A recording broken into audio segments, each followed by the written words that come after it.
People chose what is familiar, even it will only perpetuate pain, because that is the only level they know. When we allow ourselves a deep rest, our minds grow tranquil as if empty.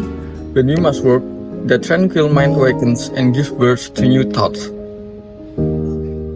In the process of getting close to people, you are bound to have some disagreement with them. Rather than running away at the first sign of conflict, talk about the disagreement and try to reconcile the differences. If you do, your relationship will take deeper roots. Halo Pak, sore Pak. Gimana? Bapak kayaknya lagi baca bukunya Haemin Sunim ya? Oh iya, kebetulan karena tadi habis meeting Mas. Spill dikit dong. Menurut saya bagus sekali Mas untuk kita baca di masa sekarang ini di mana kita itu sibuk semua ya. Ini buku ini menjadi semacam oase. Justru ketika baca ini kita jadi benar ya, kehidupan itu harus direfleksikan. Kehidupan itu tidak harus terburu-buru terus. Kita tetap harus berhenti sejenak supaya kita kita bisa menemukan makna dalam apa yang kita lakukan. Itu yang menurut saya ini penting sekali. Di dalam buku ini jelas-jelas itu digali dengan bahasa yang sederhana. Nah, selain itu juga kita menemukan kebahagiaan sejati ya dalam kehidupan ini. Dengan melihat banyak hal yang sudah kita lakukan, hasilnya, bagaimana kita menikmati, baik menikmati waktu dan sebagainya ya. Kita di sini saya menemukan juga bagaimana kita memahami cinta sejati.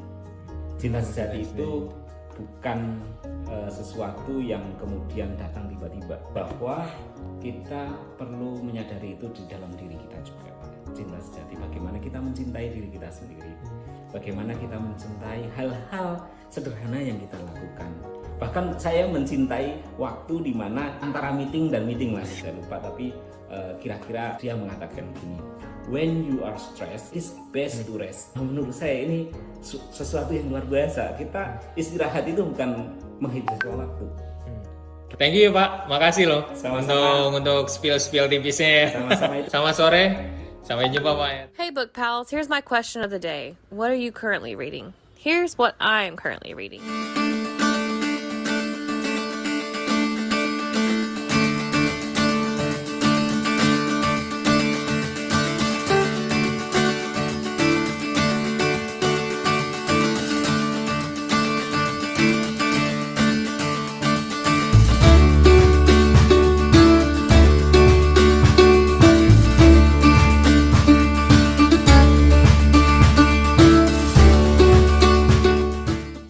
Saya punya satu mimpi Pak, bagaimana kita bisa mengembangkan book club di Indonesia ya.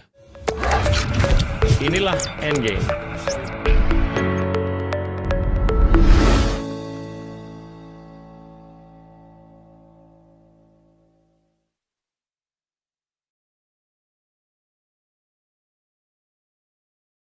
Halo teman-teman, hari ini kita kedatangan Yudo Suiji selaku co-founder dari Periplus Indonesia.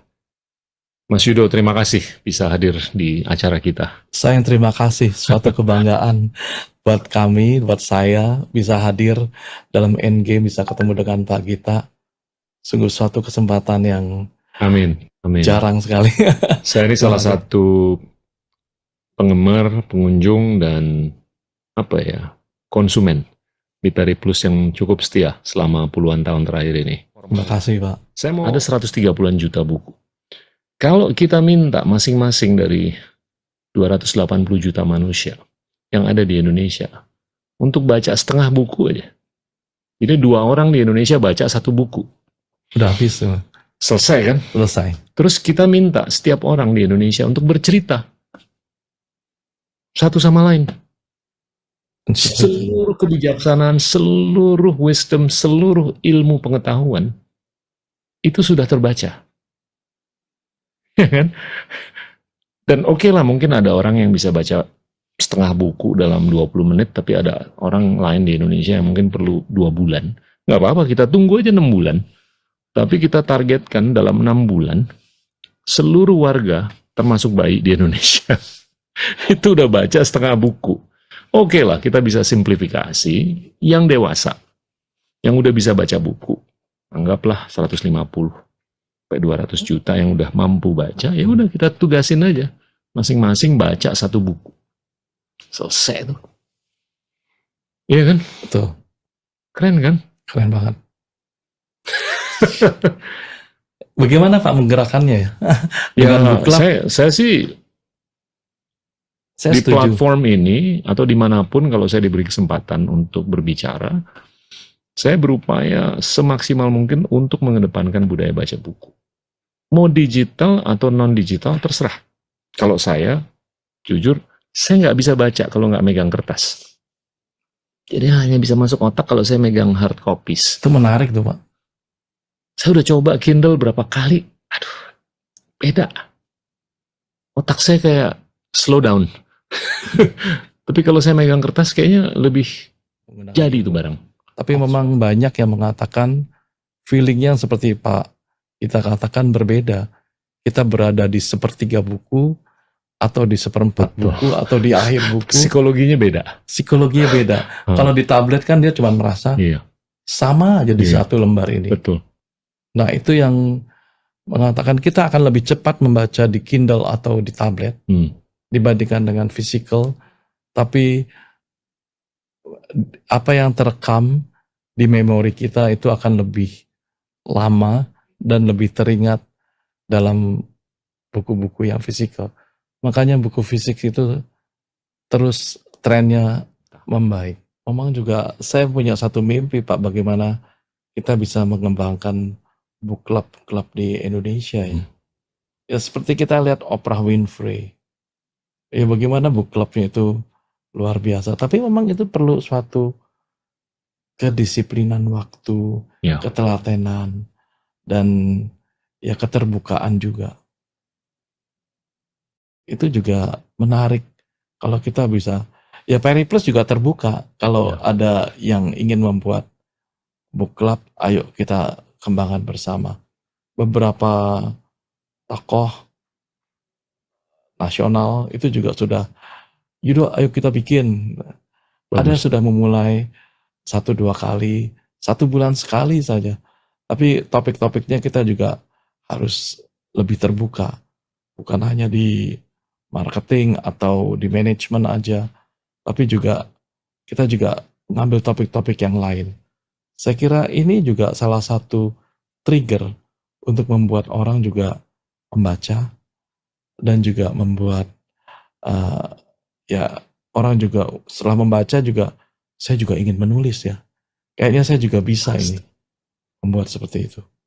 Saya kira book club ini ya mungkin mulai kita galakkan melalui online maupun offline. Saya siap ikut. Ayo Pak, Kalau Anda mau bikin. mulai 1-2 dengan Pak Gita. Iya, tapi dengan keterbatasannya. Yang pasti waktu. Ya mungkin dengan sebagian dengan online, nggak perlu offline seperti ini. Iya. Tapi dengan online pun itu akan menarik sekali. Iya. Ini menarik sekali. Gitu. Terima kasih Pak. Agak-agak beda dengan apa yang ngobrolin sama orang-orang. Tapi nggak apa-apa. Kita mulai di suatu tempat. Yang penting kita jelas lah ke depan nih untuk kepentingan yang Dan mulia. saya yakin Indonesia pasti bisa dengan ya step by step kita memulai, walaupun kita tertinggal, tapi kalau bisa kita apalagi nanti dibantu dengan beberapa policy dari pemerintah ataupun ya pemerintah daerah yang mulai membuka, memudahkan.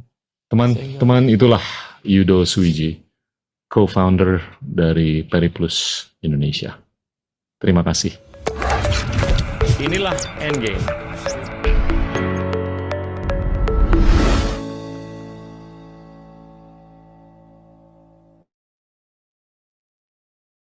All right.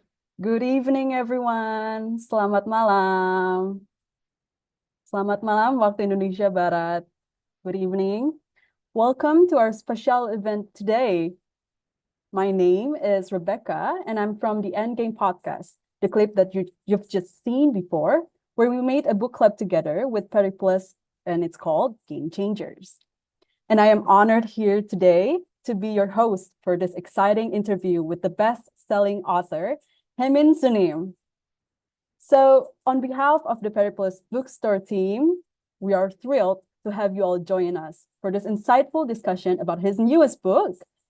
It's called When Things Don't Go Your Way. Let's give applause first, guys. Thank you so much for this event. Thank you, Periplus, for making this event available to us. To inform you guys, we'll be getting started in just a few minutes, and we want to give everyone a chance to join us. So please make sure yourself is comfortable, be it you're on the road on the way home, or maybe you're at home already. In the meantime, just feel free to grab a cup of tea or your favorite drink and settle in for an engaging session, which will begin shortly. So who's excited, guys, for this discussion with Haemin Sunim? Well, again, I want to thank you, Periplus, for creating this event. This feels like a reunion, actually, for all of the book club community in Indonesia, the ones that help online. So all people from across of Indonesia can join in. Thank you so much for this opportunity. And one thing that I know in Indonesia is currently we have so many book community here. I think the movement of reading has been spreading all around Indonesia, don't you guys think? Well, I've seen it around here in Jakarta. Any of you guys from a book club community, perhaps just comment down below in the Zoom chat. I think I see some from Jakarta Book Party, and I see some from Silent Book Club Reading Jakarta. Once again, thank you so much, guys, for coming. Thank you so much. So maybe since we're all coming from different parts of Indonesia, right?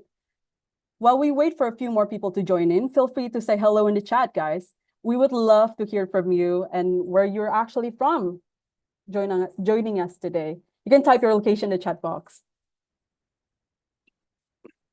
From Sukabumi, wow, west of Java, that's really far. I'm so glad you could make it. Surabaya, wow.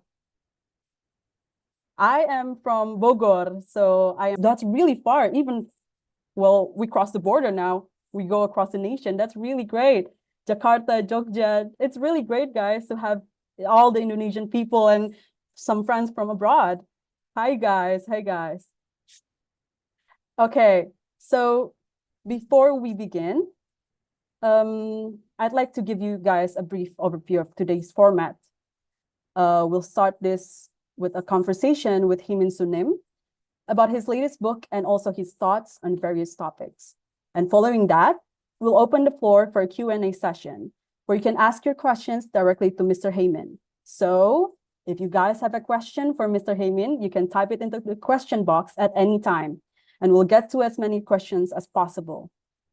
And finally, we'll quiz for the 10 lucky participants with special gift from Penguin Random House and Periplus.com. So please stay till the end.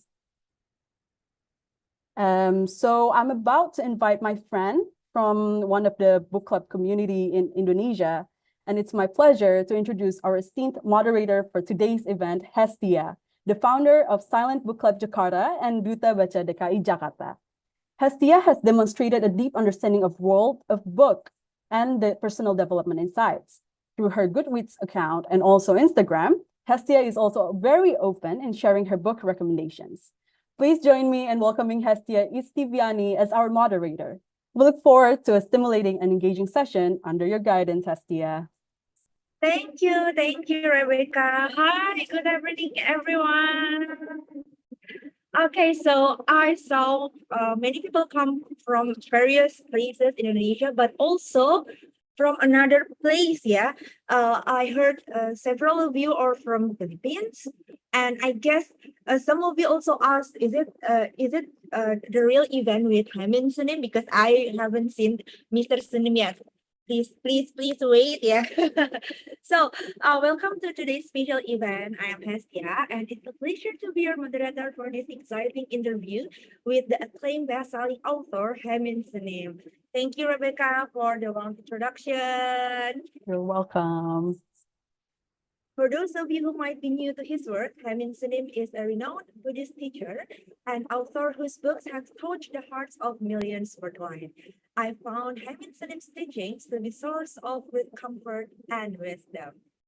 Today, we'll be discussing his latest book, When Things Don't Go Your Way, and exploring its themes of resilience, mindfulness, and finding peace in the midst of life's challenges. Thank you for Penguin Random House for supporting this webinar event. Born in South Korea and educated at Berkeley, Harvard, and Princeton, Haemin Sunim received formal training from Haemin Monastery in South Korea.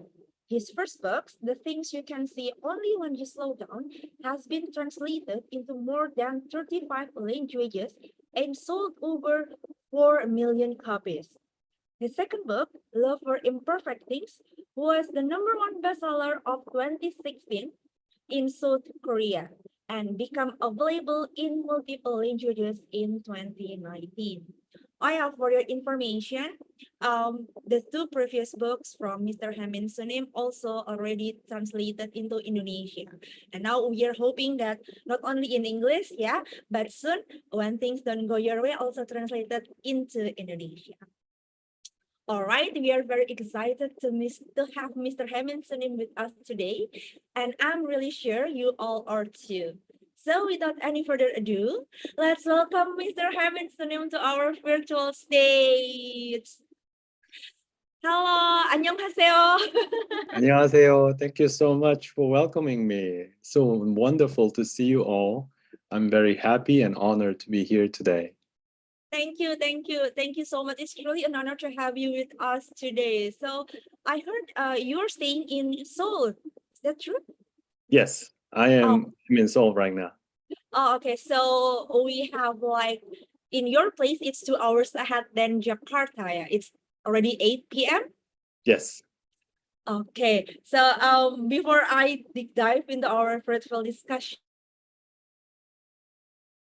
sorry, how are you today, Mr. Haemin Sunim?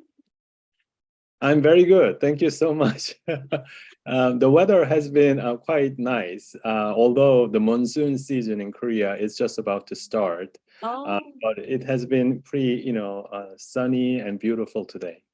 Oh, okay. So how is it summer in Seoul? Is that really hot, or it's just like, you can have sun all afternoon, or is it rainy there? The temperature is around like 28, 29 degree right now. And then, in the daytime, and at night it goes down to 23, I guess. And it's about to start the monsoon season. So it's going to rain quite a bit for the next 2 weeks. Okay, so you said it's only 28 or 23 to 28. It's pretty cool here, yeah. Than in Seoul. Right. Some people who also in Jakarta, like me right now, perhaps will feel like it's 35. In our afternoon, it's quite hot. Okay. So please, I know most of our audience tonight already knew you, who is Mr. Haemin Sunim. You are also a best-acclaimed author from 2 previous bestseller books. So would you please introduce yourself, perhaps to people or audience who haven't known you?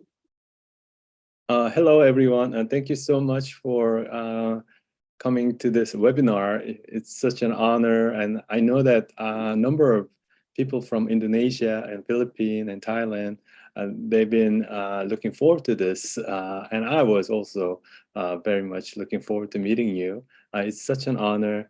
And the book, When Things Don't Go Your Way, it's very nice. Like the way you guys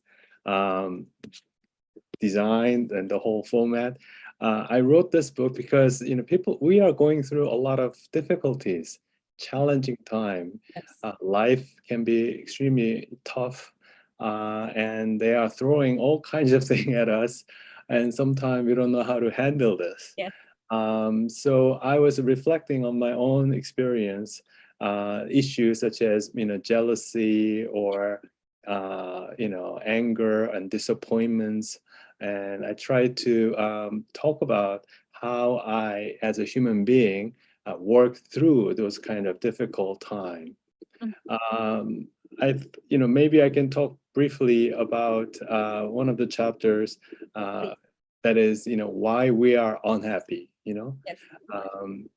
one of the reasons why we are unhappy, we often blame other people or the situations or environment. In other words, we tend to just blame outside the world. The reason why we are unhappy is because people don't behave like the way I want them to behave, or things are not working out like the way I want it to be worked out. But in Zen traditions, in the tradition that I came from, we say that it is pretty much, if you look at our own mind, actually the experience out there, it is neither good nor bad, neither attractive nor distasteful. However, we interpret reality, either as something very attractive, very good, or very bad. So depending on our own judgment, interpretations of the reality, subsequently this generate the feeling either of attractions, especially if you interpret the raw data, the experience outside as good, then generally you will feel pulled towards the very thing that you find attractive. It can be a human being or situations. It can be stuff, or any kind of bag or car or clothes or whatever that is. However, as soon as we have that, mind going pursuing, going toward that, it subsequently generate the feeling of longing, feeling of wanting, and yet you are not full control of that situations, or you are not in full possession of the product or the or the person. You are not you aren't able to control the person like the way you want him or her to behave. And because of this, and we suffer because our expectations and reality doesn't match, and therefore there's always gap between the two. But the very cause of the suffering, if you really look at it, it is our own interpretations. And if it was objectively good, then if that was the case, then everybody in this whole world should feel the same way. That is, let's say if you like person named John, let's just say John, and if I find the person to be really nice and kind, then everybody in the whole world should feel that person is nice and kind objectively. However, that's not the case. Different people have different feelings about different people. I may like John, but my friend may find him very irritating or dislikable. So what I'm trying to say is, it is our own discernment, our own judgment, our own interpretation that subsequently that creates this feeling of dissatisfactions. And the other case is also true. That is, if we see something and we find it repulsive, we find it not so tasteful, and you don't like it, then what happens is, instead of going towards the object, the opposite is happening. That is, we want to run away, we want to avoid it, so we want to push it away. And you want to say, don't come near me, don't come near me, I just want to avoid the situation. I just don't want to see that person, but if you look at the very cause of this suffering, is because that's how you interpret the person or the situation or the object. So in Buddhism, this is a great news, because if the real cause was outside, then the outside world should change it in such a way that will meet our expectations. But as we all know, outside doesn't change so quickly or like the way we want it. Exactly. You want your husband or wife to behave in a certain way, but they refuse. Or your daughter or your friends or your boss, we can continue to blame other people, but if you are doing it, then you end up feeling like a victim, Yes. So we don't want to live as a victim. We want to lead our lives instead of being feeling like you are the victim of the situations. So in order to prevent this, Buddhism, we say actually the true cause is our own interpretations. The way we interpret the world, that creates that's how we ended up seeing the world. So if we can actually change that interpretation, that is, instead of looking for something that is not right, always finding problems, always seeing the negativity, why don't we replace with our habit of looking for gratitude? Like look for gratitude. What are the things that I feel grateful today? As we are looking for stuff to be grateful, and surely we'll be able to find a lot of them. Similarly, if you want to find problem in your life, surely you'll be able to find a lot of problems, because it is not because there is the world is in such a objectively determined. Instead, it is our subjective interpretations of the world that determines overall quality of our mind, the psychology or happiness of ourselves. So by taking responsibility, being responsible for my own interpretations, then we can actually do something about it, which is we can replace it, with a better habit. Instead of looking for problems or faults, we can practice gratitude, for example, or we can practice savoring, we can slow down and actually savor the moment, whether it's a nice cup of coffee or nice, for me, one of the best thing in the world is a gentle, cool breeze, the wind. As I'm walking, when there's a gentle breeze, I feel so refreshed and it feels so nice. It's priceless. And I feel very happy. And then it can be anything, whether smile that you see, from neighborhood children's, or it can be your favorite, meals that you enjoy. If you can just pause and say, I'm going to, experience it as though this is my last meal, I'm going to really, touch and feel the glass and then the coffee and then smells and everything, then what ended up happening is it increased, the level of pleasure, level of happiness.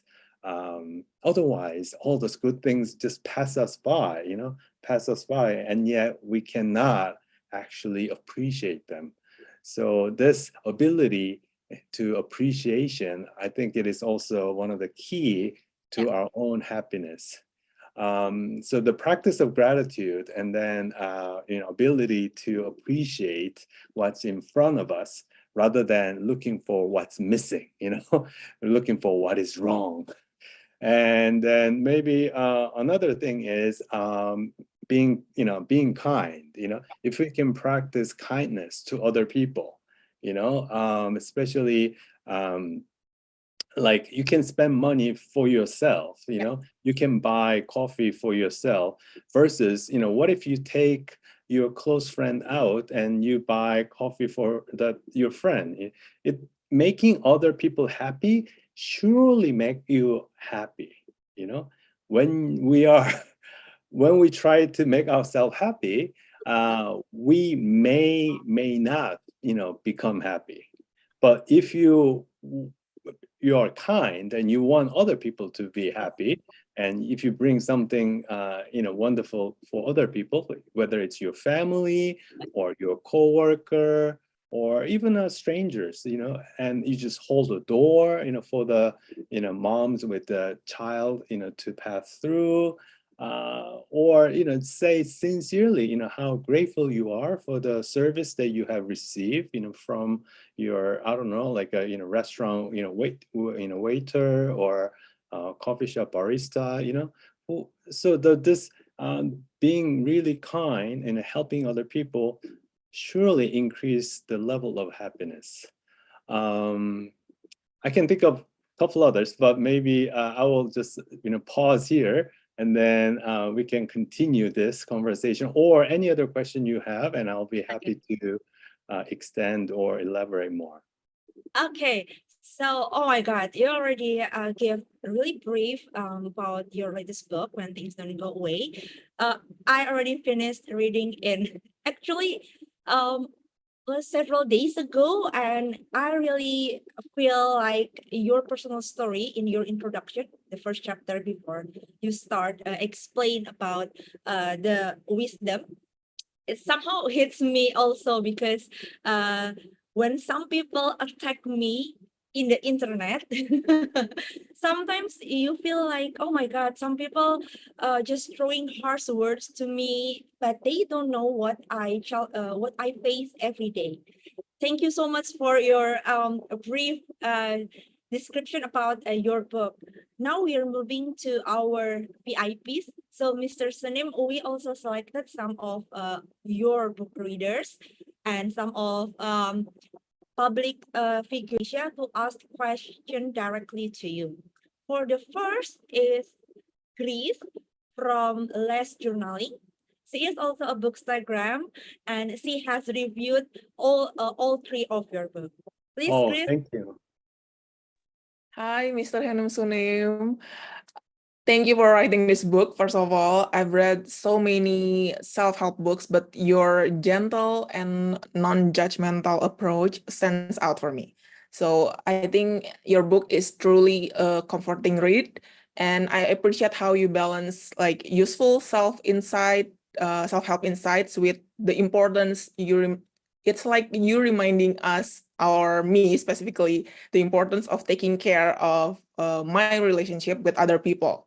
So thank you so much for writing this book. I have one question for you. You explore themes about self-acceptance, self-discovery, and for those of us who have people around us who is struggling with denial or inability to take even small steps forward, what advice would you offer to us so we can be a good or an effective support system to them? You are talking about for those who do not have any ability to take self-care? Yes, they actually know what they need to do, but it seems like there is always a wall preventing them for taking the steps, for taking the action gitu. So what can we do to be a better support system for people like that? Okay. Yes. I think it's very important to take good care of ourselves physically and also emotionally and spiritually, so that we can provide, a good help to other people, So only when we are healthy, only when we are strong, we can also help other people.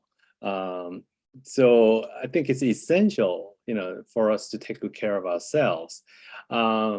It is that taking good care of ourselves is not a selfish, it's people often think that it's, especially if growing up, if your parents says, oh, don't be so selfish, think about your younger sisters or younger brother, and you cannot do this, you cannot eat this, or then you associate taking care of yourself as an act of selfishness. But I don't think that is the case. Only when we are well enough and happy enough, then we can actually make other people happy. One of the easiest way, I believe, for self-care is, rather than starting with your mind, which is kind of hard to do, why don't you start with your body? So I say, one of the best way I think the most important, elements for self-care is sleeping, So go to sleep early. Go to sleep early, like 10:30, something like that, and give yourself plenty of time, at least 7 to 8 hours a night.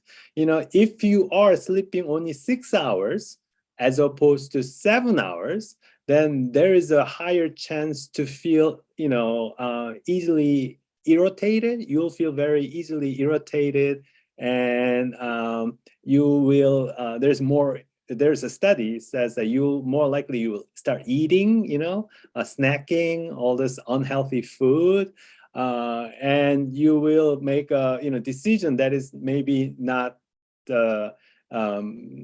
really serving you, so well. So I would say that sleeping is number one. This is a key issue, right? And number two is maybe having a nutritious food. Something that your body will thank you, rather than eating junk food. Try for something really healthy, nutritious, fresh, fruits and vegetables and nuts. Whatever that's going to make you feel really healthy. And so spend some money and energy and time to cook, and treat yourself, for good food. And then third thing, is of course exercise. If you can just regularly exercise, then you will not feel as lonely or depressed. Just by regularly exercising and start having muscle, you will feel much more confident and stronger. Not just physically, but also mentally too. So I would start with your own body. I would advise that person to take better care of your own body for the self-care components. And then if there are some emotional issues, then of course it's good idea, if you can afford it, to find a therapist, psychotherapist, and then talk about your own issues. They are trained to listen to you, whereas your friends may cut you off, in the middle of you want to talk about what's happening in your heart, but your friends, they are not trained, so they may just cut you off or try to give you advice that is not very helpful. So I would advise, if you can afford it, and then go see a psychotherapist, and let your whatever that emotion that you have been bottling up, to let it come out. And another way is just writing down, like writing therapy. You can just start writing down what's really going on in your mind. You may think you already know, but as you are writing, you'll discover, oh my gosh, I have all this emotion, all this feeling, all this thing, bottled up. So you might, be surprised, So like writing down your own emotions. And the good thing is nobody's going to look at your own writing. So you can be really, really honest. You don't have to worry about whether somebody's going to read it and judge you. Nobody's going to judge you, right? So you can just write it how you feel, how you've been feeling it. Another way for me is dancing. If you can dance, and or it doesn't have to dance, just movement, bodily expressions. When you feel frustrated or angry, it's all stored within our body. So some parts of our muscles are very stiff. It's not flexible, partly because we've been repressing, that area, the disappointments or anger, frustration. It's all stored physically in our own body. So exercise is really, really important, but also listening to a really nice music, your favorite music, and dance as though nobody is looking at you, and that's another excellent way to release, your emotions story. And another method is also through painting. Oftentimes we may feel something, however, we don't know how to articulate, through language, through words. So for that, you can actually paint whatever that feeling you have, and then you'll be able to slowly reveal what happened. Especially when you had a traumatic experience, it's very much been it could have been repressed, and therefore it's very hard to say, verbalize, how you are feeling. So there are many different ways to express your emotions, and or talk to your trusted friend. If you have a really good friend, good listener, non-judgmental, a kind person, then you can talk honestly, and be vulnerable, and be truthful. And then usually what happens is, as you are talking about your own experience, you actually begin to see some of the solutions. Oftentimes you already know, the solutions, just that you weren't able to articulate, but in the process of talking to your trusted friend, you realize, that's how I felt. That's where, I was stuck. Also your friend, if this person is very skilled, then he or she can push you to a certain direction, so that you can go deeper and see the things that you weren't able to see before.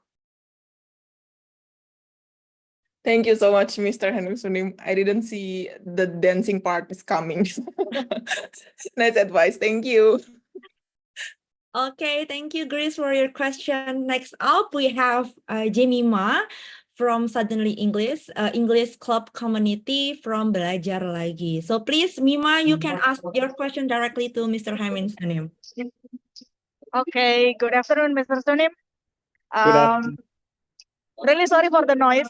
So I think I got a real life experience of when things don't go your way. So it's really an experience. So after reading your book, the things you can see only when you slow down, I feel like I found some answers to my questions. So I decided to start being mindful and slowing down. But the thing is, I always have the urge to be productive, to find more activities to do, and feeling guilty if I do nothing. So, Mr. Sunim, I know it's not easy, but do you have any advice to make it bearable for me and maybe for some of our friends here? Thank you very much. Right. We, my second book, Love for Imperfect Things, actually do talk about something a little bit like that. A friend of mine, he was such a hard worker, he just continued to work all the time, and he produced excellent work. He's a professor in Australia. So I went to see him. We were, friends while we were working on our PhDs. And so I just went to see him and stay in his apartment. And he and his wife were so kind to me and nice.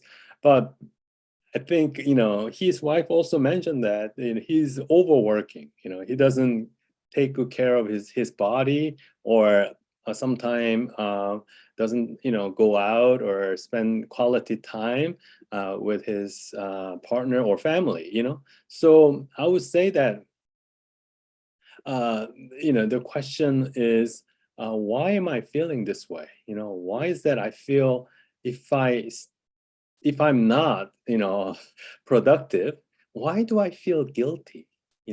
Ask yourself, why am I feeling guilty, for not being so productive? And the chances are it might have something to do with your childhood, the way you were raised by your parents. When you are not productive, maybe your parents label you. You are not being a good person, or good studious human being. So you associate the feeling of you may feel I'm not good enough, just for being me. I have to prove, to other people that I'm worthy of receiving love. But truth is, you are already worthy of receiving love, just as you are. You don't have to prove to other people. You don't have to win other people's love. And because while we are growing up, our parents maybe they want our children to do well, and thereby, instead of saying, "Oh, you did such a good job," and they say, "Oh, okay, that was okay, but now I want you to do better for the next one. You got 95, but next time, get 97 or 100, okay?" Something like that. And so you feel like, oh, I'm like, I did really my best, but my parents never validate my effort, and therefore I feel like I'm not worthy, I'm not good enough. So however, we as a human, like a adult now, we can give the validations or love that this inner child needs. What I mean is that the little boy or little girls, maybe 5 years old or 6 years old, small child within us who desperately, wanting our parents' approval, wanting our parents' unconditional love, and yet you weren't able to get that, and thereby, no matter what I do, I feel like I have to prove to the world to that I am good enough. One of the ways for you to do inner child work is actually if you can like on my cell phone, I have a photo of myself. It's a little boy. When I was like a little boy when I was like 5 years old. And I look at this boy. And this boy was not able to receive unconditional love. And therefore I, as an adult, decided to shower this boy. I'm not running away. I'm here for you. I'm not going to go away. I'm here to love you, and I will always protect you. I will always give you unconditional love to you. So you cultivate this relationship, from this adult person is taking care of this little child within you. So cultivating this relationship between inner child and also yourself, it can be a one good way to repair this feeling of unworthiness, feeling of not good enough. I have to constantly prove to other people that I am worthy. You see what I mean? Unfortunately, maybe you weren't able to receive that unconditional love from your parents, but I can do that. I can give that love to my own inner child. I hope it helps. Thank you. Thank you for the heartwarming answers. Thank you very much. Thank you, Mima. Okay, for the next VIPs, we have Mas Iwet Ramadan. He is Director of Business MRA Media, the senior broadcaster, TV presenter, and communication expert. Hello, Wow. Mas Iwet. Hi. Hello. Hi. Mr. Sunim. Nice to meet Do you you. know how much I adore you? Oh, thank you. Thank you. I was shaking now, but from the title that have been shared, I think you understand why I really love your books. Oh, thank you. I mean, like the first book that I read, The Things You Can See Only When You Slow Down, it really resonate with me. With all the titles, with all the hustle that I've been doing in this world, I think this books really helps me. And I even have a podcast, and all of my partners in the podcast, they like understand when I say a quote, it must be coming from you. Wow. Okay. Wow. So when I start the sentence from the book that I read, and they will be like, okay, what's Mr. Sunim said now? Okay. So the things that I want to ask to you for Okay. now. So you've talked to Mima about how we treat our inner child. Mhm. And I understand that our value as a grown-up man, as a mature person, is coming from what happened in our past during our child child moment. Yeah, childhood. I really want to know what are the most memorable memories during your golden age, whether it's good or it's bad memories, and how you deal with it according, of course, with the previous topic about the inner child, how you deal with it. That's my question. Okay. you. Thank you. Thank you. You know, my like first chapter of this book, I do talk about my own trauma.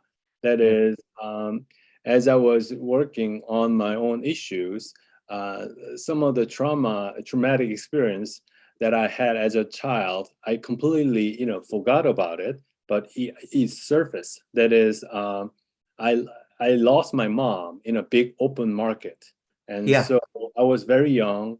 And I was very sad and very scared too, And then there was strange, lady came and took me to her home, and I thought that I will be able to meet my mom, but I wasn't able to see any of my no mom, just a strange, old man. So I ran out as quickly as I could and ran back to the market, and I was able to find my mother. So this like an experience of this is like a scared boy who lost temporarily the protections and unconditional love, and scared so much for his own survival. I think it's important that we become aware of that trauma, whatever that's we've been repressed, and yet still affecting us, still influencing us in a big way. Like for example, for me, that has to do with my issue of abandonment. I feel so afraid to be abandoned. And I was wondering, why do I feel this way? It's not like I had any terrible, childhood, or I could not understand why I have, this issue with abandonment. I was so scared, afraid to be abandoned, and then I realized I was abandoned, in the market, So I guess once you become aware of the very source of the problem, then that's a big step, because you realize that, oh, it wasn't my fault, it wasn't my own problems. I realized that I was conditioned in that way while I was, very young. And then the opportunity is, how can I repair this then? Then for me, it is to seeing that photo myself, at the time when I was separated from my mother, and then reassuring this little boy that you are always be protected, and I am not going away, and I love you. I will be here for you. I will always take good care of you. So by telling this little boy, little child, and continue to reassuring him, that was like one of the way for me to feel much better and healed from that process. As for me, but I do have a lot of really good memories. And you asked me what's like the best. Like one of the best is for me is just after coming back from school, me and my mother, we would go to a supermarket, a nearby supermarket, and it took about, I don't know, like a 15 minutes walking together. And then while we were walking to the supermarket, I would just talk. I talked about what happened at in my school. Who did what. I did well. At school, that my friend had this problem, that problem. Then my mom would just listen. And this That very is great. gentle, yeah, gentle moment. Even warm my heart now. Oh, thank you. Yes, yes. And then, we go to supermarket, and it's like kind of large, supermarket it was. And at that time, we were very poor. We were living in this small, very tiny one studio, and we shared the bathroom, with three other families. So we were really poor. But in that supermarket, I felt like I don't feel poor, although all the stuff were not mine, but I feel like, wow, this is like, nice, So, but the thing was, my mom was always, save enough money to buy us snacks. So I remember, she asked me, what would you like, and then I asked, oh, I want this and that, and then we would, buy that and come home. And so having this like gentle, time, just me and my mother, and talking about what happened at, in my school, that I think was my best memory. Can I have just a very short question? One more short question. Based on that story, so again, based on that story, is your love language is quality time? Yes, I think so. Yeah. Okay. So Okay. yeah. Thank you so much. Thank you. Thank you so much. Thank you. Mas Iwan. Okay, wow, such a heartwarming question and answer from Mr. Haemin Sunim and Mas Iwet. Okay, next we have Irwan Wancha. He is from Mental Health Doodles. He said he has something to show you after he asked some question. So please, Mr. Wancha. Thank you, Hestia. Hello, Mr. Sunim. Nice to Hello. meet you. My name is Wancha. You can call me Wancha. I actually an illustrator and also a writer in Indonesia. I love to learn and also share about mental health. And actually, I'm a big fan of your books. Oh, And thank you. Thank this you. one. And my question is actually about since I am starting to writing contents and also making illustrations, and I share it to publicly in my social media, and I actually have wrote a book too. Have you ever felt like or have you ever faced a criticism that is inevitable that you have to face about your books or about your writings or about your ideas and also your thoughts from people that might not resonate with everything or something that you have shared, and how do you face it if it was happened before? And maybe a little bit of tips on how to stop having that imposter syndrome because of the confidence level of the low by the comments. Right. Okay. Yeah, I think, when you put your work out there, whether it's a book or music or performance, whatever that is, then once this work becomes, gain more and more popularity, and surely you will also have more and more, people who are critical, of your work. And so you may take their criticism to your heart and feeling that, oh, maybe, like my work is not good, it's not like the way they say, maybe it's not good enough, or it is just too whatever. But the thing is, we all know that, it is absolutely impossible to satisfy everybody, right? And the most important thing, I believe, is your own motivations. That is, what's your motivations? And my motivations, when I first wrote the book, when the things things that you can see only when you slow down. I really wanted to help other people, right? So my motivation was helping other people. And so whenever people are criticizing my work, and at the same time, I also see a much higher number of people who become very thankful and really connecting with my own work. Then I ask myself, am I doing my own, am I serving my own readers, and am I doing it to help other people? And if I am actually truly doing it to help other people, then it doesn't really matter, what other people are saying, because I'm being really authentic and true to my own motivation, so. And another thing is, people will judge you, especially those who do not know you, never met you, people never met you, but they judge you in such and such a way.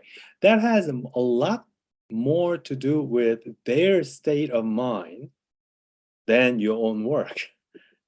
You know what I'm saying? If they feel a lot of anger and a lot of hatred, then the world they see around them is full of anger and full of hate, hateful things. And like one time, there was one guy who was just attacking me so badly, so I clicked and I tried to see how he responded to other people. Because there was a function that you can see what kind of comments he made, and I realized that all of his comments were really nasty. He was not doing it just to me; he was doing it to like 10 different people.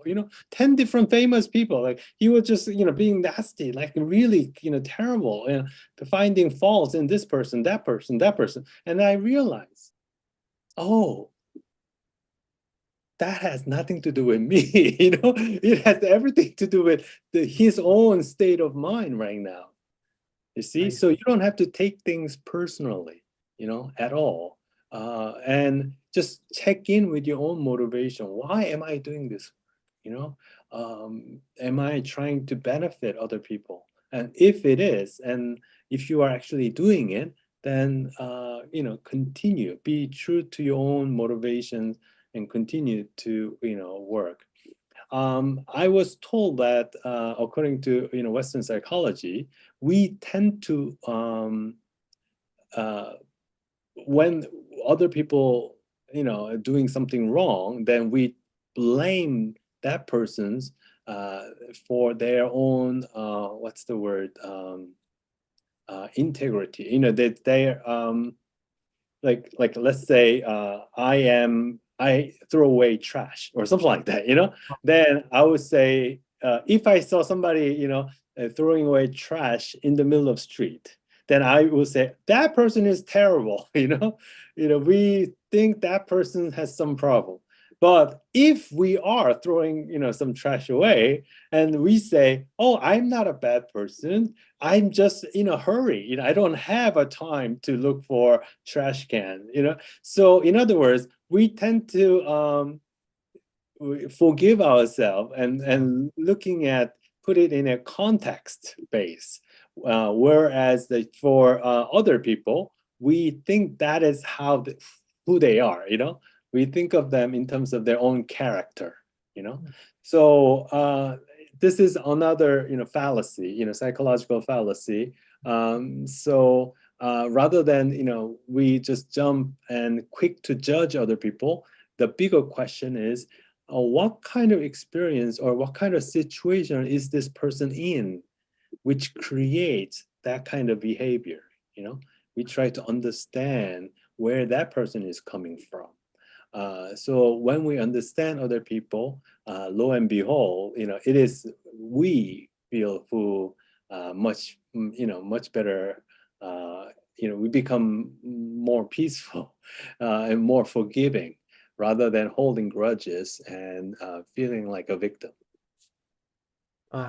Thank you so much for the answer. I just remember about emotional projection, maybe that sometimes the hardest comment atau harsh comments from others is not about us, but it's more about them. Right. Okay. Before I ended my session, I actually made a little gift from you, as Tia said before. So please take it as a token of Wow. gratitude for your third book launch in Indonesia, Oh, and wow. hope you will like it. Oh, I And love it. I love it. Thank you yeah, so much, and Pancha. yes, Thank maybe I you. can send it through Periplus team. Yes, Thank you. yes, absolutely. Thank you. Thank you so much. Uh, And by the way, I know that my book is in the process of being translated into Indonesian, and I think it will come out sometime this year, as far as I know. I wish you can come to Indonesia soon. I love to. I love to. I love Maybe to we come to can meet go to Indonesia. offline. Yeah. Please do. Thank you so much, Okay. Mr. Sunim. Thank you, Hestia. Thank you, Kawanca. Okay, next we have Mas Didit Maulana, Creative Director of IKAT Indonesia and Entrepreneur Coach. Hello, Mas Didit. Hello. Question to Mr. Sunim. Thank you so much, Periplus and Mas Happy, for having me here. Oh my God, like I'm starstruck to you. Oh, thank you. Thank you. I think like all the rest of this hundreds of people that watching you feeling the same. So yes, Mr. Sunim, it's such a blessing to see you here. And to be honest, I feel so connected with you and the book, because it was started with the way that you were unfolding your vulnerability and then your difficult time. And I think that remind me, even the Haemin Sunim himself, like he has this fragile moment, and it's it's not over yet, and then Right. it's something that made me realize that yeah, it's happened to all the people. And as we get more and more integrated into a digital world, sometimes we just lose sight of the real world around us.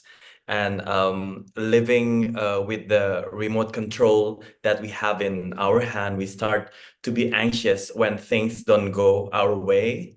And Right. usually I feel it in my body sensations, such as a feeling burning in my stomach, and then the feeling of tightness in my chest. And even though that I have read the book and all the theory, and even though we already knows it, sometimes it is so difficult to apply it. So the question is, what is your suggestions of the first thing to do when those feeling arouse? Thank you. Right, right. Thank you so much. That's such a kind response to my book. It's so nice, so kind. Yes, I think, most of us know how to make ourselves, happier. But knowing and doing is two completely different things. And just because you know doesn't mean that you will be able to do it, right? So I think we actually have to practice. And how do I, need to practice? Well, we already know how my body how my body responds to whatever the triggers, then whenever let's say your heart is feeling like burning, you say the burning sensations, then at that moment you become mindful. It's like, yeah, yeah, something is burning. Let me see, let me just find out, what's happening. In other words, pause. Like whenever there is like bodily sensation that that is responding to some kind of emotional issue, then you catch yourself, you become mindful of that situation by listening to your own bodily sensations. So whenever you have, for me, it's more like stiff neck. My this becomes very stiff, and then some people, like, their heart start beating fast, and then you begin to say, hey, slow down, what's happening, what's happening, and so you become mindful of your own bodily sensations, and through which you can become also mindful of your own emotional state. So I would first, lean into your own, bodily sensations, and being mindful of that sensations. Then this will lead to much deeper emotional state that's maybe you want to learn more about. Okay. Wow. So practice is the key. And then by shifting your perspective while you were feeling the sensation, and you can be the watcher and then the one who see that. I think that is one of the key. Right. As soon as you become aware, I have that sensation, then what happens is it instantly slows down. This awareness is going to just makes you feel slowing down immediately, right there. So being able to catch yourself that moment, that's the key. Thank you so much, Mr. Sunim. I wish you all the best luck in the world, so you can write more and more books, so we can share and we can learn more from you. Thank you so much. Thank you. Thank you, Mas Didit. Okay. Next up, we have Nabila. Nabila is from Baca di Surabaya, a literacy activity in Surabaya, East Java. Please, Nabila, you can ask your question directly to Mr. Haemin Sunim. 안녕하세요, Mr. Sunim. So I have the question for you. First, as a Zen Buddhist teacher and active writer, have you ever feel bored or find any difficulties to balancing these two roles at once? That's the first question. And the second one is, after writing these 3 books, is there any desire for you to be able to write outside the theme or a topic of the 3rd book, maybe a memoir or autobiography? Yes, that's my 2 questions for Mr. Sunim. Wait a minute. What is your first question? You have 2 rules? What do you mean? Well, as a Zen Buddhist teacher and active writer, have you ever felt bored or find any difficulties in balancing these 2? A writer and being a Zen monk. Yes. Oh, okay. Well, not really. I didn't have, because being a Zen monk, we are expected to teach, basically. So teaching can be done verbally, but it can also be done through writing. So I write, twice every month, for Buddhist newspaper in Korea. And so I give out the teachings, and sometimes I find my writing much better than my talking, So because I can kind of, summarize and maybe make it tighter rather than just all over the place. So I don't feel a lot of conflict, in between being a writer and being a Zen monk. As for your second questions, the thing that I'm really, hoping that I could write is some kind of, easy to understand, like a story. I would love to write a story, about like a journey, like of people who go through spiritual path.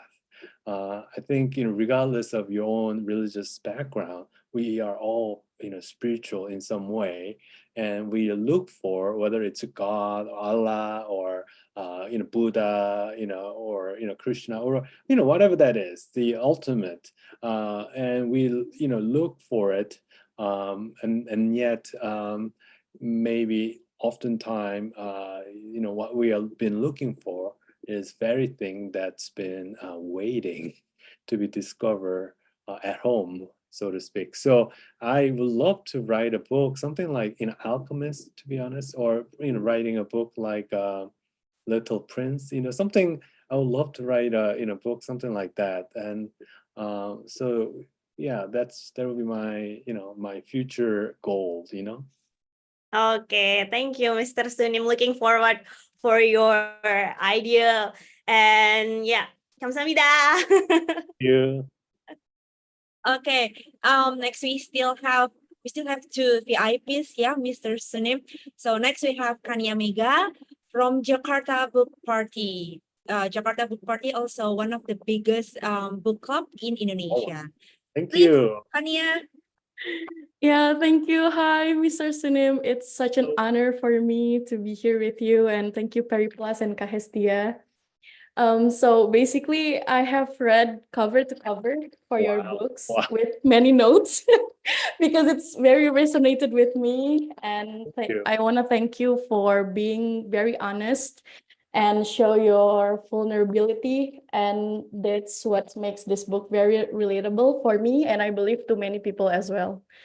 So yeah, for Jakarta Book Party, basically we have this kind of radical vision that believes everyone in every corner of Indonesia should have the equal opportunity to read books, especially good books, of course, that can enrich their lives. Also, in one of your chapters in your book, you mentioned about the small but certain happiness, SBCH. And you express that you have a passion for discovering new insight through readings or literature. And that's basically perfectly aligns with our mission as well. So with that in mind, I want to ask you a question. On top of your 3 books, of course, could you kindly share a list of books that you personally cherish and really love, and you consider it as a essential or must read for people to read, and especially for people in Indonesia? And maybe you might want to tell us about why do you recommend those particular books? Wow. Well, I really like, Thich Nhat Hanh's book. I don't know whether the amazing, Vietnamese teacher, Buddhist teacher, Thich Nhat Hanh. When he came to Korea, I, interpreted his teachings to Korean language. But I really, all of his book is easy to read, but profound. If you really think about it, it's really profound.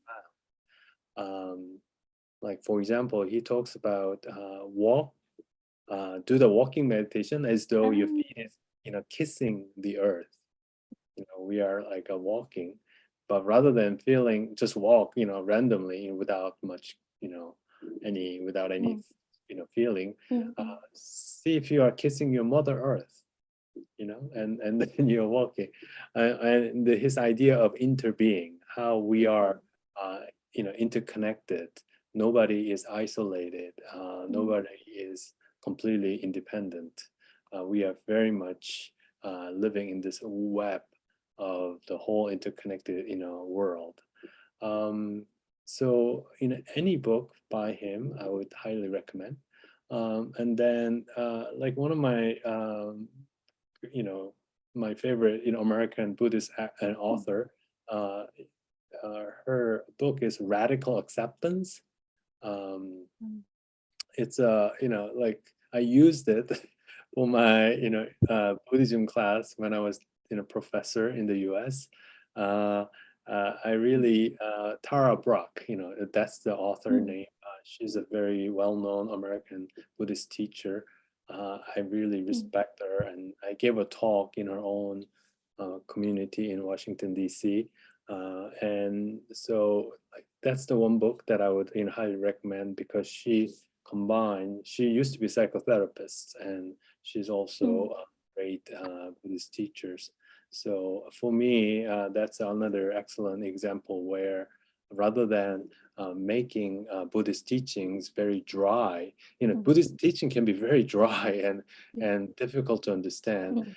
But if we can just apply to our everyday life and to show how this different teaching can actually benefit us in a very concrete way, I think that's the way I like the books, that kind of books, as opposed to just book that explain dry doctrine. Yeah, yeah. Okay. All right. Thank you so much Thank for the you. answer. Really insightful. Okay, Thank thank you, you, Kak Mbak Hestia. Kania. Okay, next, last but not least, from the VIPs is Safira. She is from literature, also a literary activity in Surabaya and Jakarta. So please, Safira, you can ask directly to Mr. Haemin Sunim. Hello, good evening. 안녕하세요, Mr. Sunim. Nice to meet you. I'm Safira. You can call me Vira. Thank you for the opportunity, and it was such an honor to tonight to ask Mr. Sunim directly.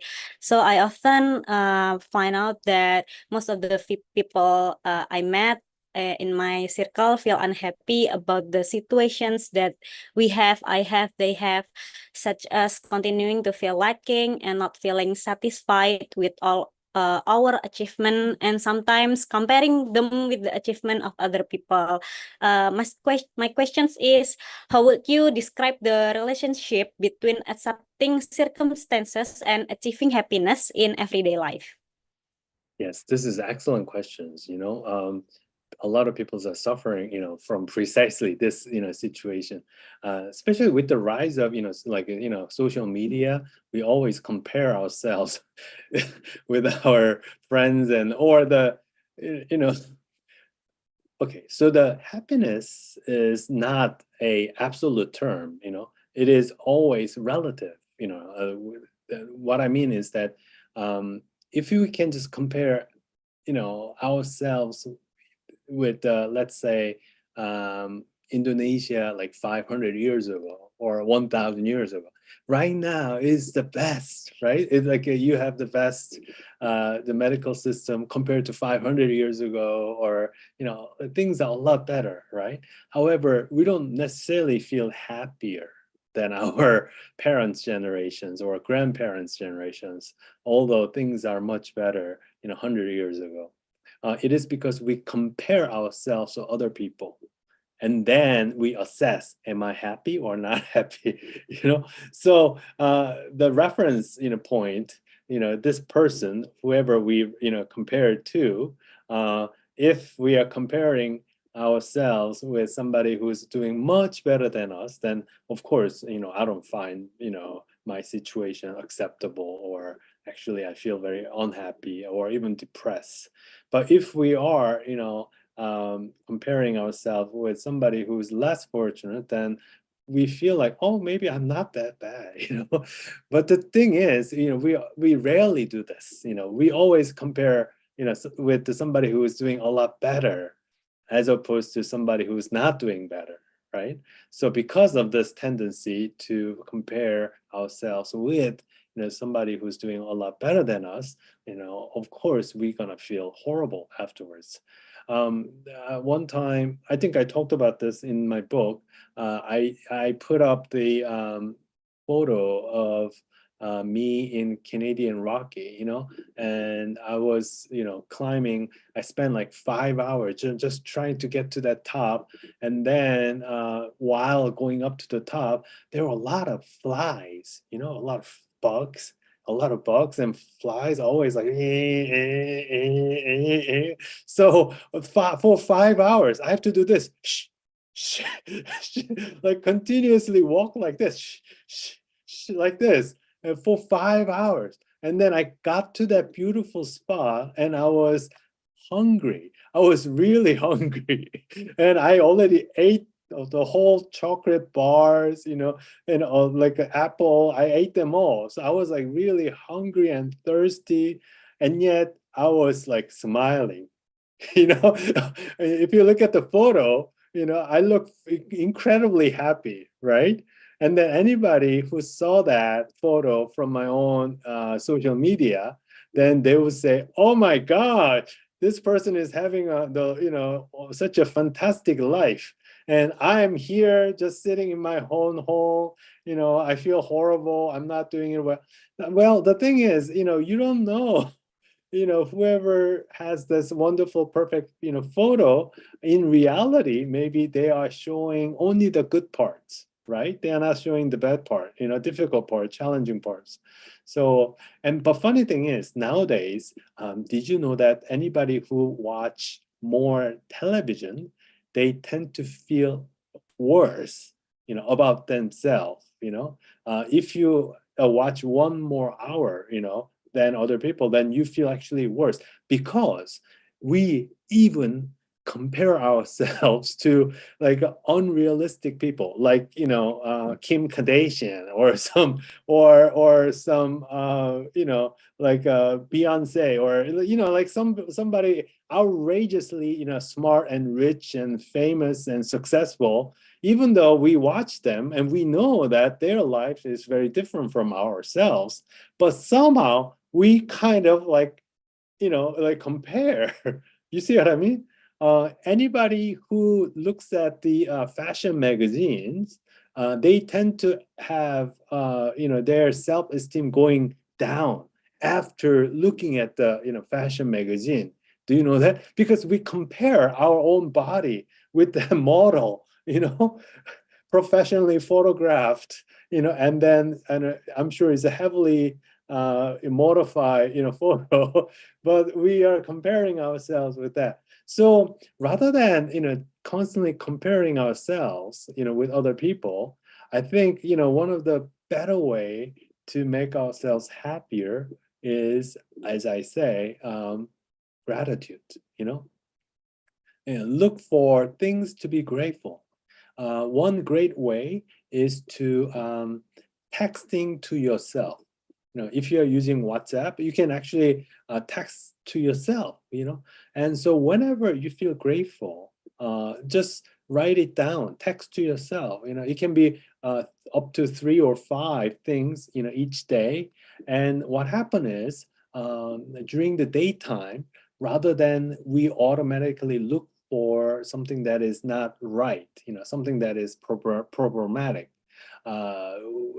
instead we will start looking for something to be grateful, daytime.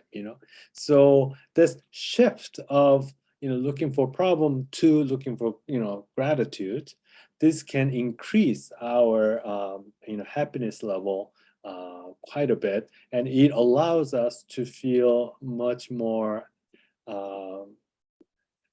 at peace, with what is already given to us. Because when we feel grateful, we are not, wanting something else. Yes. So gratitude is a great way. And the second one is being kind. As I say, like one excellent way is volunteering.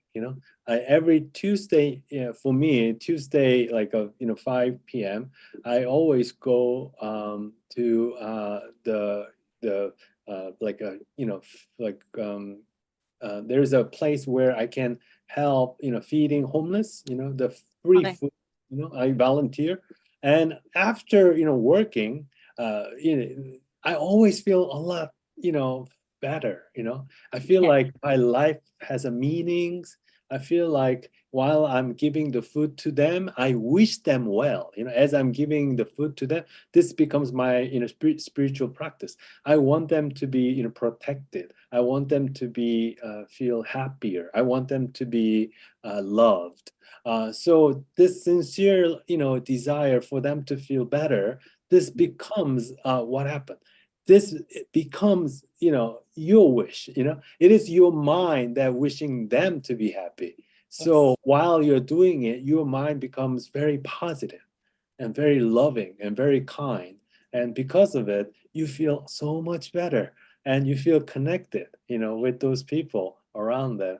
And your self-esteem goes up because you feel like I am contributing, I Yeah. am I am not nobody, I am somebody. I'm helping other people. And then another, really unexpected, good thing is while you are doing volunteer work, you connect, you become close to other volunteers. So what happened as we are packing, we are just laughing, we talk about other things, we talk about like a little thing, oh, the soup tastes like really good, and then little thing like so we make jokes and we like having a lot of fun time. So like for 2 hours of volunteering, I feel like very much like connected, hanging out with my close friend, that kind of feeling. So I don't feel lonely at all. For all those people modern time, when you feel lonely, just go out and see if you can volunteer. You will feel a lot less lonely after working with other people, because people are there out of good heart, and you are meeting lots of really good people there, not a Yeah. selfish people, very pure and kind people. And you begin to see that, oh, the world is full of really nice people, because of your kind act. And then the third thing is savoring. Just look for little pleasure in your life. It can be like for example, before this webinar, I walked around my neighborhood and I saw like a beautiful flowers they put in outside, and then I was like, wow, this is so beautiful. And so I stopped and actually enjoyed the flower for like 30 seconds. And this very act of appreciating the beauty, very act of appreciation increase our happiness, right? And so you can appreciate the beautiful aroma of coffee. You can appreciate very kind words that your friend is saying. You can appreciate good weather. You can appreciate like a little thing. And then you can also say to your friends or family, I really appreciate you for doing this and that. And that is good enough. I feel like our lives is already very rich and happy when we are validating each other's and saying very kind things to each other's. Thank you so much, Mr. Sunim, for the answer. Yeah, I am totally agree with what you say, that my mom also taught me as a Muslim. My mom always taught me to say Alhamdulillah in everyday life, that we being thankful for whatever we face today, tomorrow, yesterday. So we do not have burden to live everyday life, to always feel gratitude and always feel pleasures for everything that we gonna face in the next day. Thank you so much for the insight. I'm trying to practice Zen living from now, and I hope that I can do better in everyday life. In every I practice a lot of Zen living. For example, is I'm trying to be kind, such as go to the nearest mosque in my neighborhood and give them some money to the whoever needs. I feeling so be a better person of my versions. Thank you so much, Mr. Sunim. Kamsahamnida. Thank you, Safira. So that's all the 8 VIPs.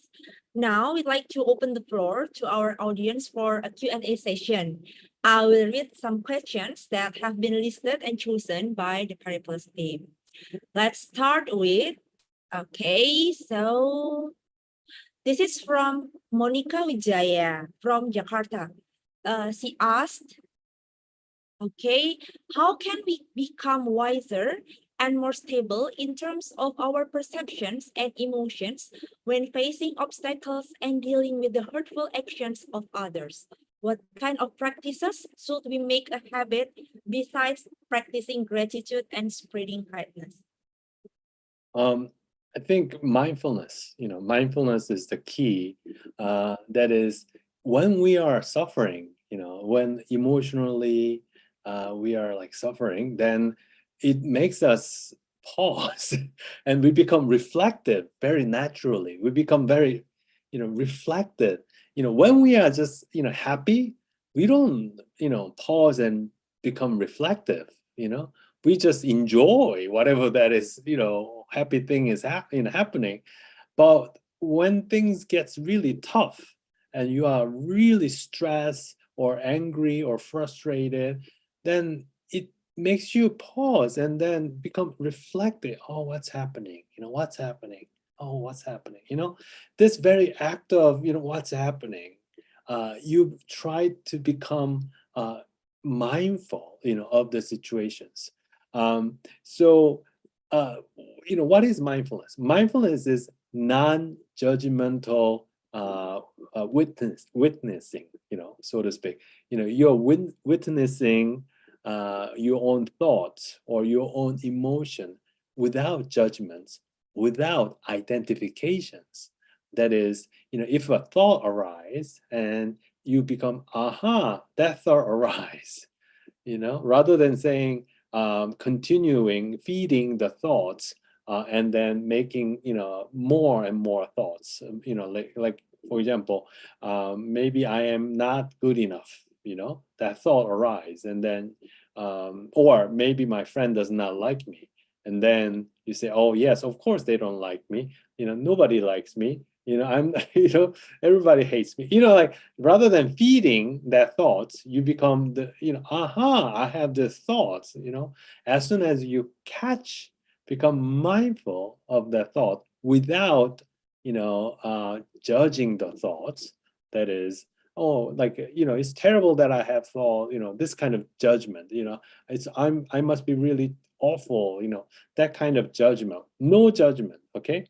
And no identification. The thought can arise and then it disappears. So rather than saying that my thought, this is my thought, and this cannot be changed, rather than identifying yourself with that thought, you just observe.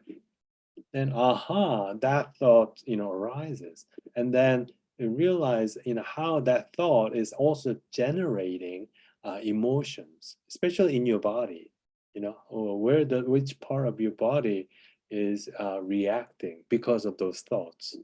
Maybe your neck is getting stiff, or your hands begin to sweat, or your tongue begins to dry, or your heart begins to go fast. So you become aware of those symptoms, and as you become aware, as you become mindful of those symptoms, usually what happens is it automatically slows down. Automatically you pause that train of thoughts, train of negative thoughts, or that emotions. Usually, as soon as we can just pause for 6 seconds, and what happened? And those negative emotion passes away. All you need is 6 seconds. So if it's like truly overwhelming, like a hatred, like burning hatred, so much hatred that you want to, like harm other people. Usually it's 90 seconds, right? If you can just breathe somewhere between 6 seconds to 90 seconds, and whichever that emotion it is, it passes away, because as you become aware of those thoughts and emotions, and you don't have to do anything. You just have to be aware. You just have to be mindful, and then those thoughts and those nagging, thoughts or emotions, it arises and it disappears by themselves, without you trying to get rid of them, without your effort. It rises and it disappears, and you just looking at watching the show that your mind put up. Okay, thank you. So it's besides practicing gratitude, we can also practicing mindfulness, yeah, just to be aware for like your body, what your body said about your feeling. Are you feeling dizzy, or there is something like, your heartbeat, is it become any faster? Okay, so next we have a question from Cambodia. So hello. Wow, there is also audience from other part of Southeast Asia, yeah. So the question comes from Riza Rit from Cambodia. So, okay, this is the question. I've got a friend whom I have known for more than 8 years, and now we just work together, and she seems to be different to me and has become like a total stranger. I feel down and I'm very shocked because I didn't do anything wrong. I'm wondering, how should I deal with it? Thank you. Right. I mean, that can be very stressful, especially you don't know what's happening. And but much like everything else in this life, friendship also evolve, like so like I say I think I mentioned in my book, I feel like I change my best friend every 7 to 10 years. Every 7 to 10 years, I feel like I have a new best friend. So it is not because there's something wrong with my old friend. Just that person's have different situations. Maybe this person has married, or they have a child, or they move to different locations, or they are in a different situation, family dynamics, or something that we don't know, we cannot control, and therefore we naturally drift apart, right?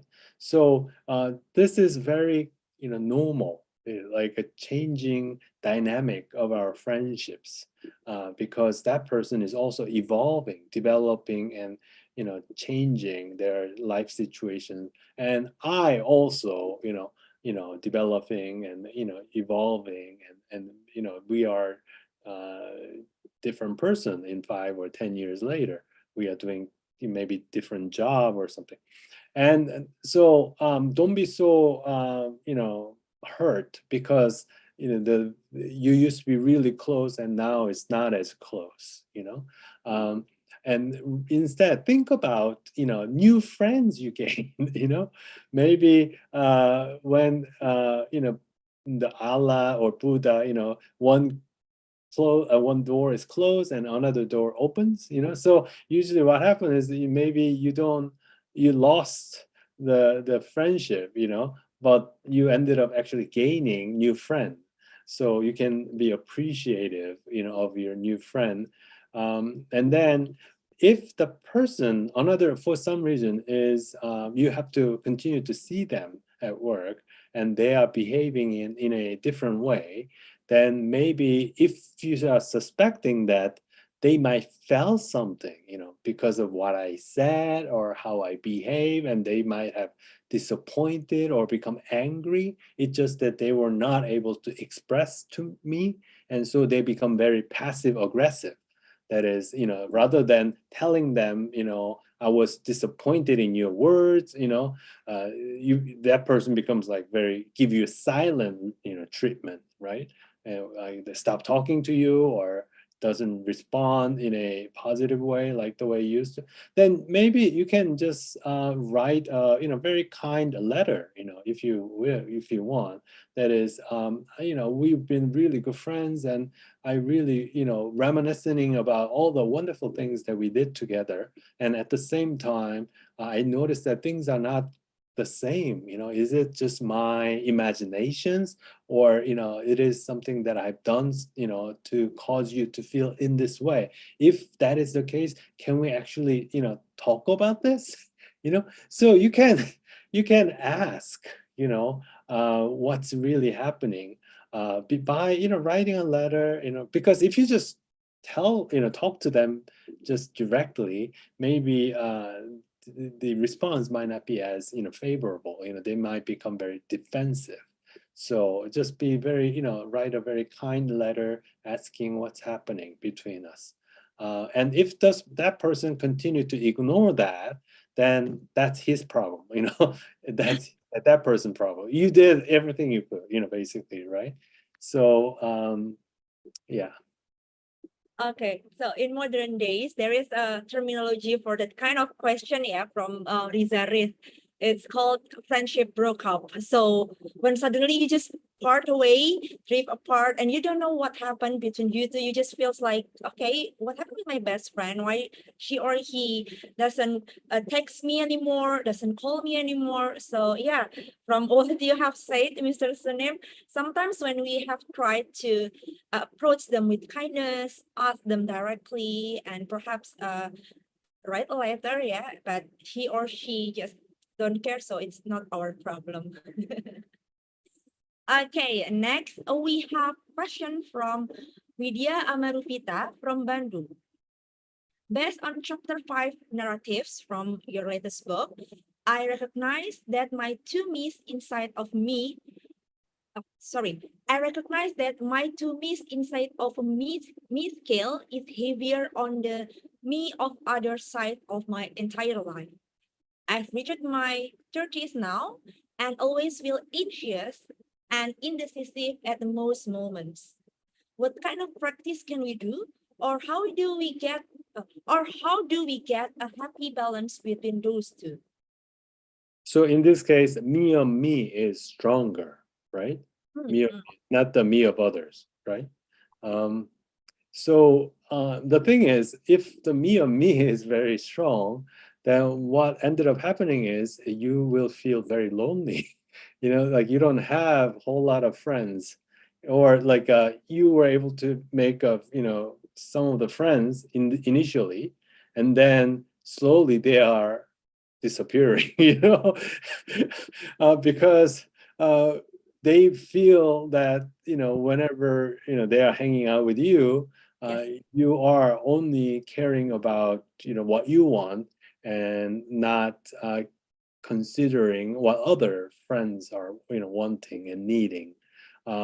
So like if this experience continues, then you may, in the beginning, you may say, oh, maybe it's not my problem, it is their problem, But if you wish to actually have more friendship, you want to be happy in the company of your friends and or even boyfriend or girlfriend, then I think it's important to become more considerate, like caring about how other people. And first step is actually the number one important step is asking questions. This, like, people who are like who has a very strong me on me, they don't ask questions.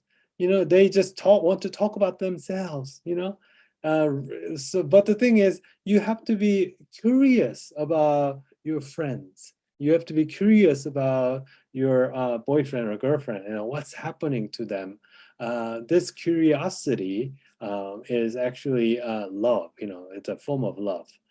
Maybe you might also ask yourself if maybe I have more narcissistic tendency, as opposed to just being having a strong me on me. If that is the case, then maybe you can examine deeperly, like some of the childhood wounds that you have, and especially while growing up, your parents didn't give enough attention to you when you ask, and therefore you are used to caring for yourselves because nobody is there to help you, and thereby you cannot rely. You have this core belief that you cannot rely on other people, and I am the one who has to take good care of myself, and therefore I only to become very narcissistic in this way. So if this is the case, then you have to try to heal your childhood wounds, because much is coming from very deeper issues. It's not just you being caring for yourself. So I would look why am I not curious about other people's life? Why am I not, asking them questions, about their lives, and why am I just want to talk about myself all the time? Okay, wow, what's a great answer, yeah. Okay, so we still have 7 minutes left, yeah. So the next one is from Surya Nandi and Widya Wijaya Kusuma from Jakarta. So they asked, currently, mental health has become a hot topic widely discussed by many people, even being discussed too much and becoming toxic. Many from Generation Z use mental health as reason to not to struggle. From your perspective, what is the most challenging source of suffering to handle in this era? Okay. Wow. So some young generation people, they use mental health as an excuse, not to work hard. Okay. Okay. Wow. I never thought of it that way. Yes.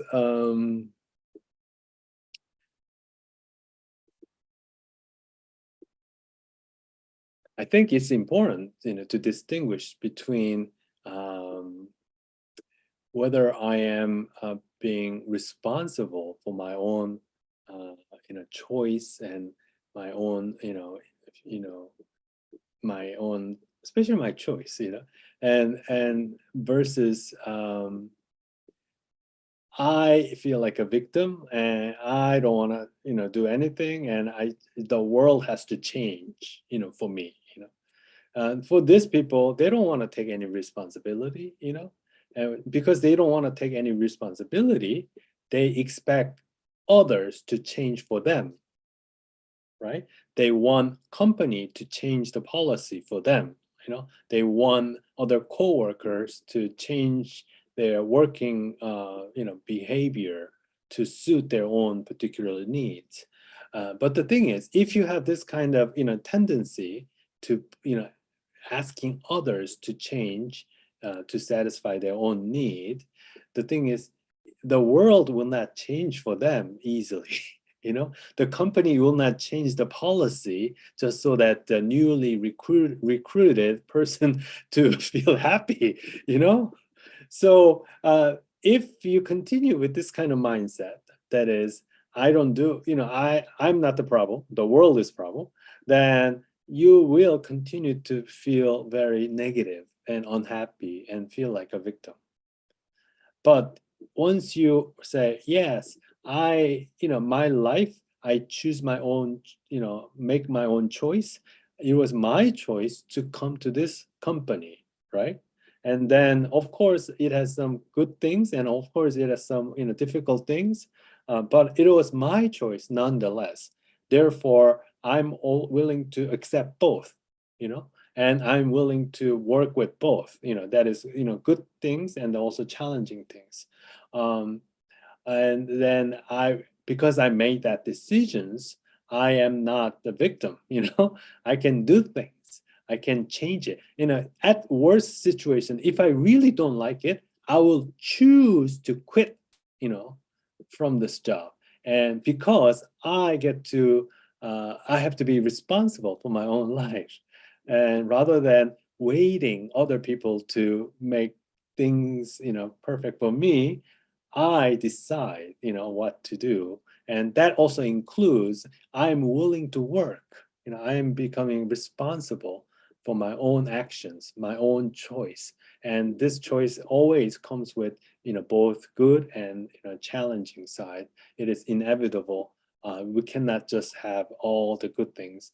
And then finally, and if you realize that maybe I am interpreting the whole situation, maybe it's a good or bad, and this interpretations of the reality is creating this feeling of unhappiness. So I would just, approach in that way. So rather than, looking at self-care or mental health as a cop-out, as an excuse. Yes, Um, yep, yep. I would say that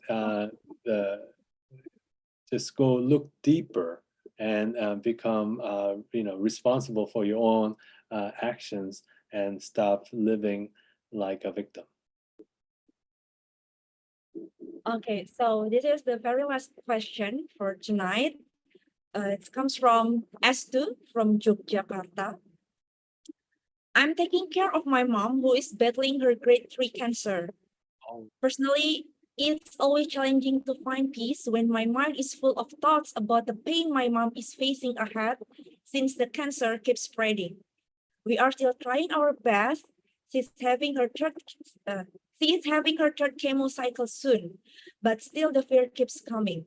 I've still got so many what if scenarios in my head. Any advice to my restless mind? What is the last question? Any advice to my restless mind? I think this is when if you can become like spiritual, that is, I will like this, the spirit of acceptance. That is, no matter what happens, I know that God or Allah or Buddha, whatever the higher power, has a good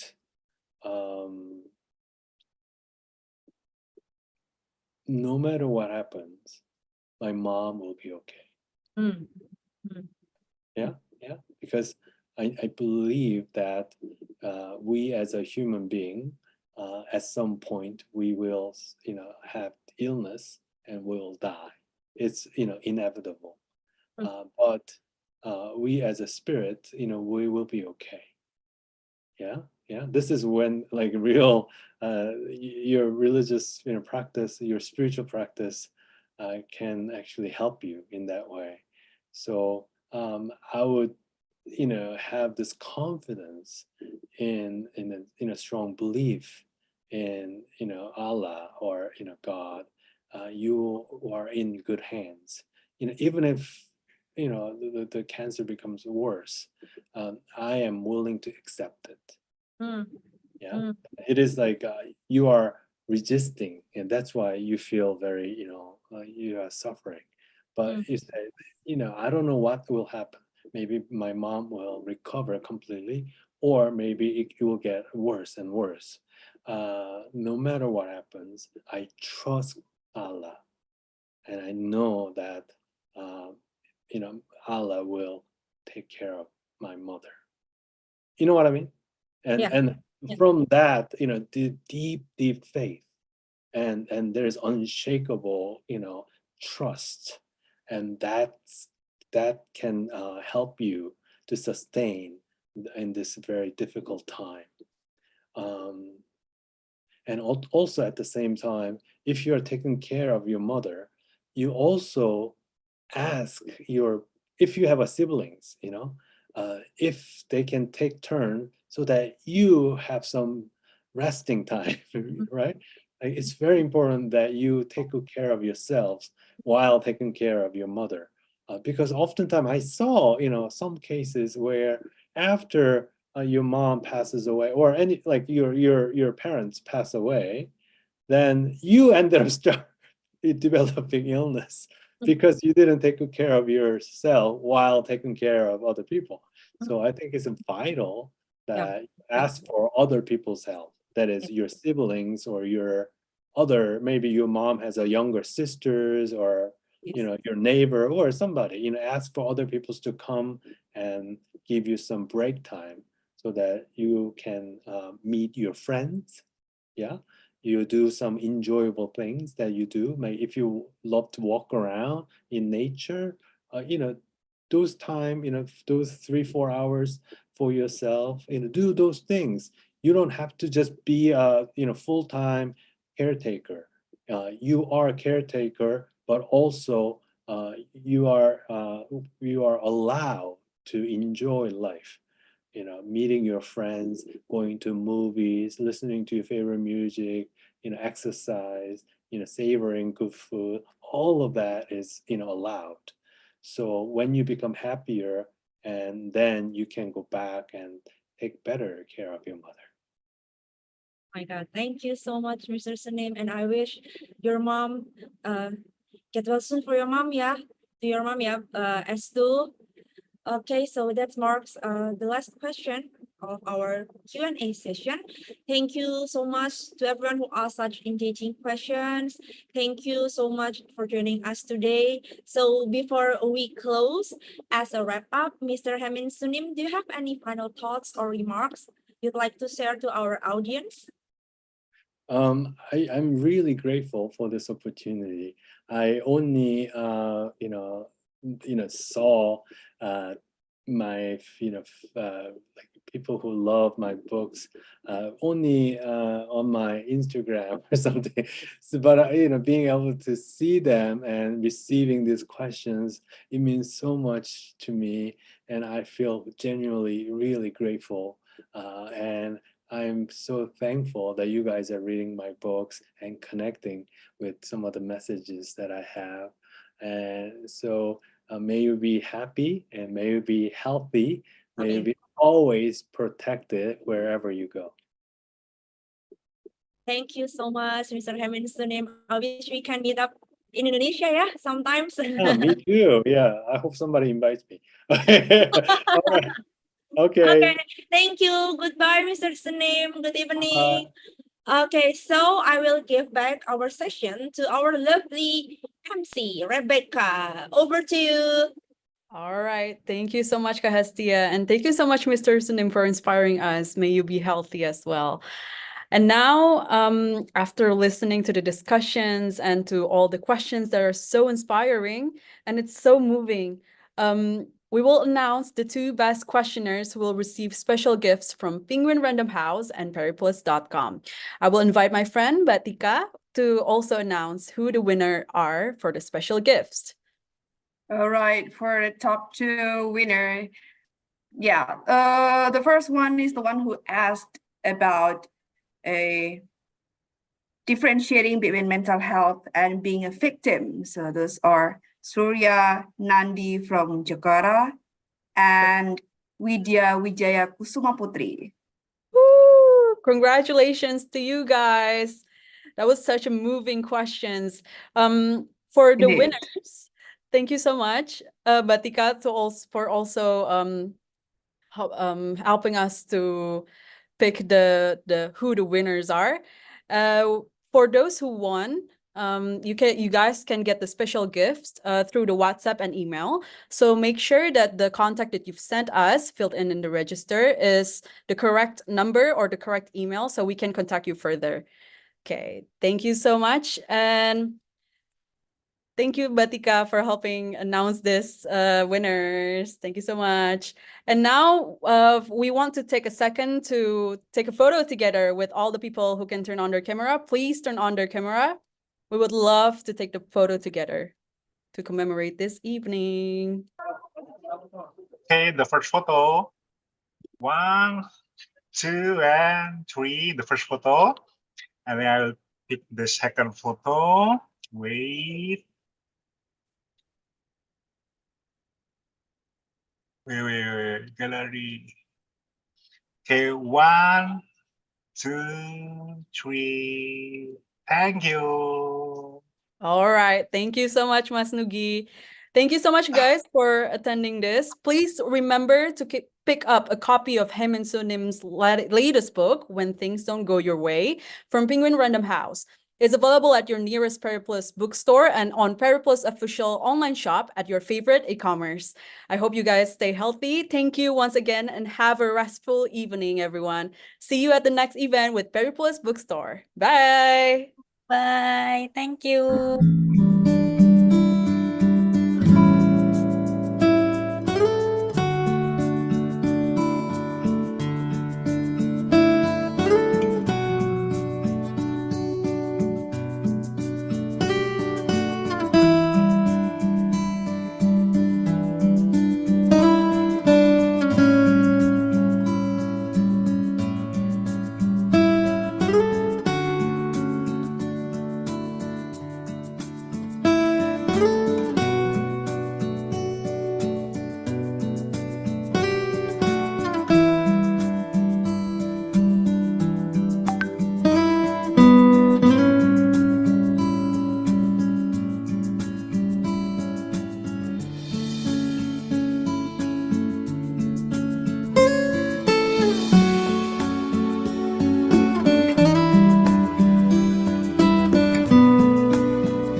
People chose what is familiar, even it will only perpetuate pain, because that is the only level they know.